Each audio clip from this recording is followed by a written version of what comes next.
हिवाळा ऋतूमध्ये भूक तर लागतेच जास्त, पण त्याहूनही तुम्हाला गोड खाण्याची सतत इच्छा होत असेल तर हे ड्रिंक आजच तुमच्या आहारामध्ये समाविष्ट करा.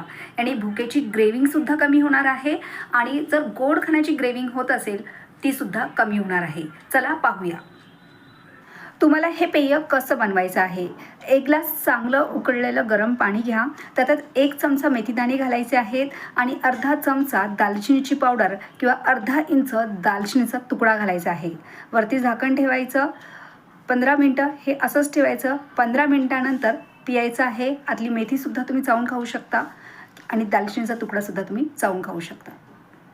आता हे घ्यायचं कसं, तर जेव्हा तुम्हाला भुकेची ग्रेव्हिंग होते, गोड खाण्याची ग्रेव्हिंग होते, तेव्हा हे बनवून घ्या किंवा दुपारी जेवल्यावर, रात्री जेवल्यावरती 45 मिनिटांनी तुम्ही हे घेऊ शकता. महिनाभर घ्यायचं, मग बंद करायचं आणि भुकेच्या ग्रेव्हिंगसाठी जेव्हा भुकेची ग्रेव्हिंग होईल तेव्हाच घ्यायचं आहे.